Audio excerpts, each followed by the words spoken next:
Happy Tuesday. So I didn't have the greatest day as far as eating is concerned. I had to go out for a special meal with my family, and so I had pancakes this morning. So not that that's a bad thing though. So let me tell you how it works. Got up, had a really good morning workout this morning. Did legs. Didn't get the whole workout done because I had a heck of a day scheduled. Went out for the pancakes, but this is the upside to that. I am learning based on the information that I've been telling you guys in the videos lately that when you do spike your insulin, when you do have something like wheat flour or anything like that, I had crappy pancakes, just IHOP pancakes, but when you eat that kind of stuff, insulin goes up. Now that's the time that you don't want to be eating any fats. So ever since then, today, all I've been having is phytonutrients by way of fruits. Now, the reason why I choose the fruits is because it restores liver glycogen and muscle glycogen. I want that because I had a really hard workout today, which I only had 1 day off rest between today's workout and Saturday's workout, which was heavy deadlifts. So I want to recover well, especially considering that the day after tomorrow I go right back into back and heavy squats. So today I'm having high carb, all fruit, besides the pancakes. I only had 6 cakes and not big ones. But I mean, however you look at it, it's going to spike your insulin. But what I'm trying to tell you is this. If you spike your insulin, you don't want to eat any fat. And I've been saying that the last several days. You want to continue eating fruits or vegetables the rest of that day if your insulin's up. Even lean proteins, you can have egg whites, have, low fatty fish. Don't have salmon, have, white fish of some kind, or maybe like halibut or something like that. The lower fat, fish with lower fat content.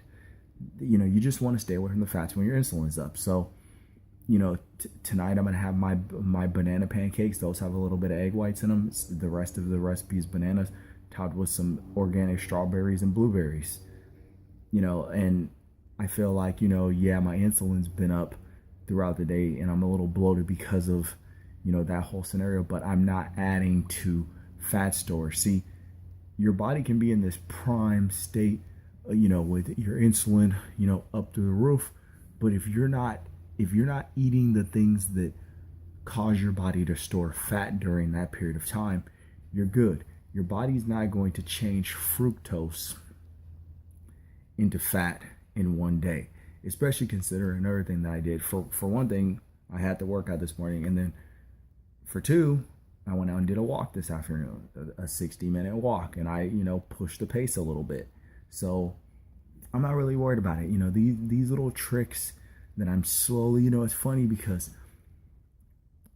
since I went on this journey of trying to learn how to do this in an enjoyable way, I've learned more about my body than I knew back when I was doing this in 2013 when I got down to 10% body fat. Even in 2014 and 15 when I was able to maintain a lower body fat than I'm at right now. I know my body better, much better now. And that's what I'm searching for. I'm searching for a way to do this in an, enjoyable, happy lifestyle. I know as an endomorph, I can't just eat anything. I'm not stupid. But, are there things that I want to be able to eat? Once I lean back down, there's things that I want to eat that endomorphs aren't supposed to eat. Well, I'm trying to figure out, how do I do that and still be able to stay lean, long term, indefinitely, do little, mini bulks here and there, but stay lean in the process, get lean down, but continue to get stronger without putting on a lot of fat. And that is going to take an awful lot of learning and studying and keeping data and going through days like today where, you have the little pancakes in the morning. Okay, cool. But the rest of the day, you can't have anything crappy. You got to have like 100% phytonutrients the rest of the day, or 100% lean proteins, the rest of the day. You can't go nuts having bread and having all these fatty foods and everything like that, because insulin's up, you eat that fat, your body's going to store that fat immediately. So I hope that gives you guys some ideas into the eating, in the eating realm for an endomorph. And I'll just keep throwing up these little ideas. I like this little series where I'm just kind of, hey, this is what I'm doing, because I really do think that this is the stuff, especially once people see me start to get lean again. I think that they're going to have more, it's going to be more, have more shock value. Like, oh, he's really onto something. Because I understand, if you're not, if you're not showing results, if you're not all like six packed up, people think you're a fool. But hey, been there, done that.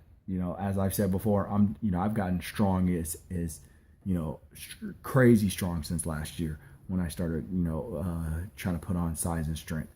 So I'm happy with where I'm at. I'd rather have gone this route and learn an enjoyable way and be able to move forward with, an understanding of my body rather than just like continuing to do these crazy cuts that aren't enjoyable and continue to yo-yo back up and down. And plus, like I've said before, I was weak before I started, a year ago lifting. I'm much happier with my 300 plus pound squat and my 400, plus pound deadlift right now, a year later, going this route. So I'll take the goods with the bads. Happy Tuesday.